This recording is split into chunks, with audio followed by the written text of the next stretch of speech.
Good morning. This is Alexis Parker sitting in with Giovanni Gallucci and Chloe Dawn, and this is the Daily Trend Report. Morning, Alexis. You get that edit finished, or did the light beat you again? The light always wins out here. That's why I left Chicago. It never once made me wait for a sunset. Meanwhile, I'm up on the high floor watching y'all chase golden hour like it owes you money. Fair. Here's this morning. X handed everybody the source code to its own algorithm. A candy giant bought another independent breakfast brand, and a fitness app turned its own scoreboard into the whole ad. Let's go. So on August 13th, X did the thing platforms just don't do. It put the source code for its For You ranking engine up on GitHub. Open license, a code base 10 to 15 times bigger than anything it had shared before. And right next to it, a pilot called Under the Hood that lets a random slice of accounts pull a file showing whether their reach got throttled. Eddie flagged this as the biggest story of the day, and he's right. For a decade, if you told a client you'd been shadow banned, you sounded paranoid. Now there's a file. That's the whole thing. For 10 years, your reach dropped was a shrug. Could be seasonality, could be the algorithm, could be Mercury in retrograde. Now, for a small slice of accounts, you can actually check whether a label got stuck on your posts and quit guessing. So everybody sprints to read the code and reverse engineer the perfect post. That's the dumbest way to play it, and it's exactly what most people will do. Two problems. The pilot's a tiny random sample, so most of you can't even get in yet. And if you read open ranking code today and optimize hard against it, you built your house on a version that ships different next quarter. X even said it's still holding back the parts you'd game. So if it's not for gaming it, what's it actually good for? It's a content engine, and a generous one. This is the first time a platform handed your audience a diagnostic they can run themselves, so run it on camera. Pull your label data, read it out loud, show folks what it looks like. Then here's the part that pays off. Every time somebody drops, "Wait, am I shadow banned?" in your comments, you don't type back, "No."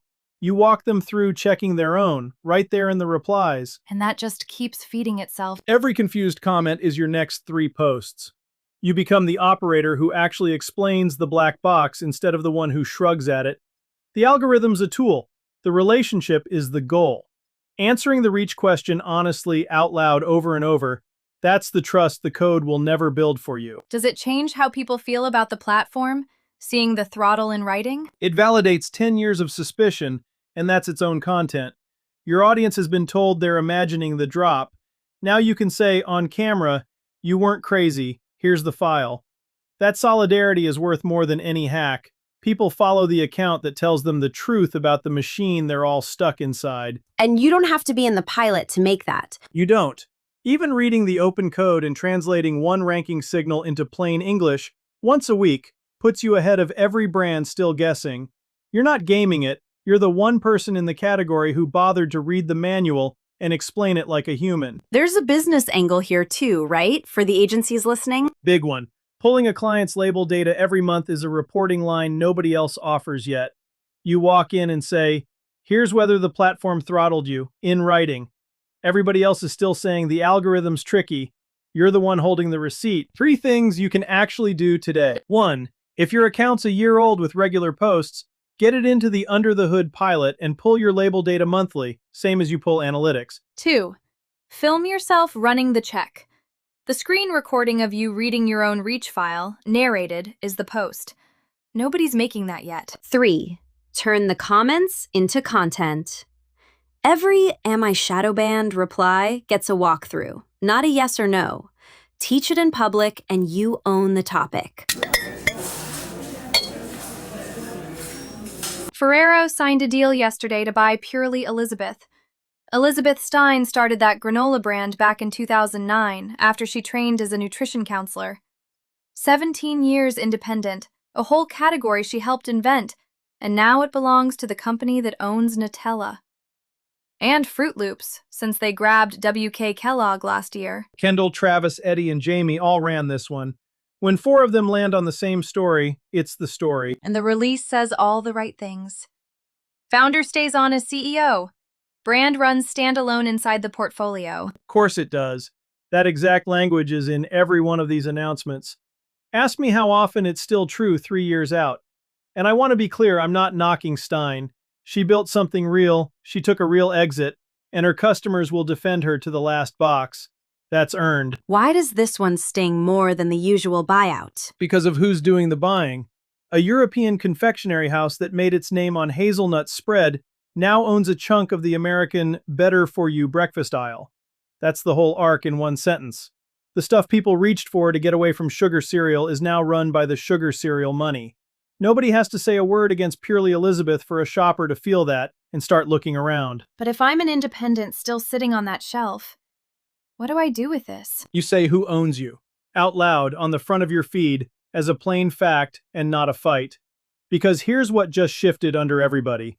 Ownership is turning into a label claim. The shopper who bought Purely Elizabeth because it wasn't big food, she's going to read the box again next spring, and she's going to start asking that question in every aisle. And you pull that off without dragging Purely Elizabeth into it. You never name them. The second you dunk on the brand that got bought, you look small and her fans come for you. You state your own thing in the affirmative, still founder-owned. Still the same handful of people making every call. Make that a standing part of the content, not a one-time post you fire off the week of somebody else's acquisition. The skeptic in me says, founder-owned gets watered down the minute the checkbook clears. Sometimes it does. Which is exactly why the independents left standing should be saying it now, while it still means something, while they can still prove it. Is this just how the better for you aisle ends, though? Everybody sells to a giant eventually? It's the pattern, no argument. The deal pace hasn't slowed a step. But eventually sells isn't the same as already sold. Every one of these deals sends a batch of loyal shoppers back onto the shelf, a little disappointed, hunting for the next thing that's still theirs. The brand Still Independent this morning has a story the buyer can't purchase at any price. The mistake is treating that story like it's dull because it happens to be true.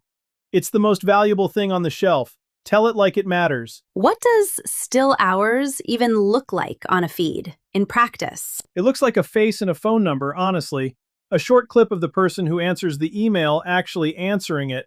A caption that says, "We turned down the deal," or "We aren't built to be flipped." Not a manifesto. One plain line, repeated, until your audience could say it back to you. That's the thing a portfolio brand can't fake, because there's a committee sitting between the customer and anybody who would ever say it out loud. 3 moves before we switch gears. 1. Put your ownership on the front of your feed. A pinned "Who owns us" post, stated plain, nobody else named. 2. Make it a recurring beat, not a one-off. Once a month, show a real decision only an owner-operator would make. The kind a portfolio brand routes through a legal team first. 3. When an acquisition hits your category, don't comment on them. Post your own affirmative version that same day, and let the contrast land on its own. All right, the tactics desk. Eddie and Travis both pulled the same thread this week. The stuff that actually worked, put the product in the middle of the story instead of tacking it on at the end. This is my favorite kind of week because there's a clean line you can draw right down the middle. The winners made content that literally can't exist without the product. The losers made an ad and dropped it inside content that would have been fine without them. Give me the winner. Push-Up Arena. A little fitness app campaign that Light Reel called the clearest winner of the first week of August. Every reel opens like 2 guys talking trash, then the match interface is on screen in the first second. Scores live. Somebody's losing, then the score flips on you. You can't look away because the product is generating the stakes.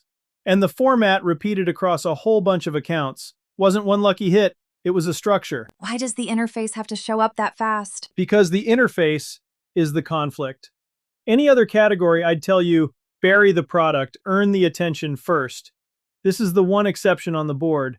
The scoreboard is the drama. Hide it, and you've just got 2 fellas hollering about nothing. Give me a food side version of that. Good Wipes ran one with Liquid Death, a tuxedoed butler whose entire job is exactly what it sounds like, tied to a scented wipe that hit 4,000 Walmart doors. But here's the number that actually matters. Their co-founder's rule is fewer, deeper, bolder. 3 collaborations a year, 8 weeks of marketing behind each one. Most brands run 40 collabs, 1 post apiece, then wonder why nothing sticks. The creative isn't the variable. The support behind it is. Crocs did the mascot thing too, didn't they? Hatched a 6-foot crocodile named Niles on a 24-hour live stream, and now he's a sitcom character with flaws and ambitions, not a logo with legs. Same idea. The product's world is the story. But one caution, because this doesn't always land. Cloud put 2 grams of collagen in a tortilla chip, celebrity founder, flew right off the Walmart shelf. And the wellness crowd compared the claim to a pork rind inside a day. Celebrity distribution solved the shelf and created a credibility problem in the same move. So the product can carry the plot only if the product's actually real. That's the line, right there. Make the product the main character and it'll carry you a long way.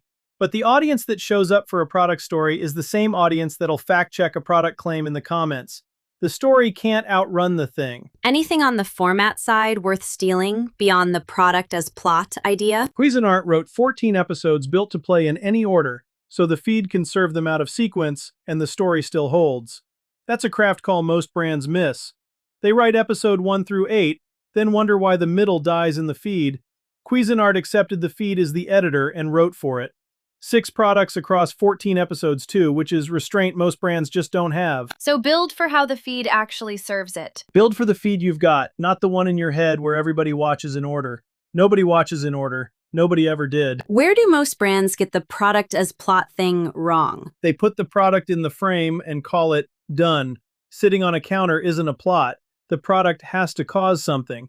Push-Up Arena works because the scoreboard decides who wins. Niles works because the crocodile wants things. If your product just shows up and stands there, you shot a commercial with extra steps. Give it a job in the story or leave it out of the shot. One more from the tactics desk that jumped out at you? CeraVe took a sledgehammer to a tanning bed, sorority renovation series, demolition cold open, dermatologist on camera, a dated finale so people come back for the last episode. And here's the part to steal. That's a home renovation format lifted whole and dropped onto a sunscreen problem. A food brand could run the exact same structure on a kitchen, a garden bed, a farm stand. The payoff shape is already proven somewhere else. You're just borrowing the container. So don't invent a format. Borrow one that already pays off. Right. The renovation people, the cook-off people, the makeover people already trained the audience to watch. Take their structure, bring your product, and skip the 2 years it took them to figure out what lands. 3 things from this one, then we're out. 1. Before you shoot, ask if the video falls apart without your product in it. If it plays fine without you, you made an ad, not content. 2. Pick one collaboration and put 8 weeks behind it instead of 8 collabs with a single post each. Depth travels, spread doesn't. 3. If you build a character or a scoreboard around the product, make sure the product delivers, because that crowd will check your work out loud in the replies. That's the Daily Trend Report. Before you go, if you're a food or beverage brand about to launch a channel or relaunch one that's gone quiet, and that feed just sits there while a great product waits on it, that's the exact problem I fix. I'm Giovanni Gallucci, 15 plus years running organic social media for food and beverage brands, building the voice and the content strategy from the very first post. If that sounds like you, it's gallucci.net or DM at gallucci.net on Instagram or LinkedIn. Go make something today.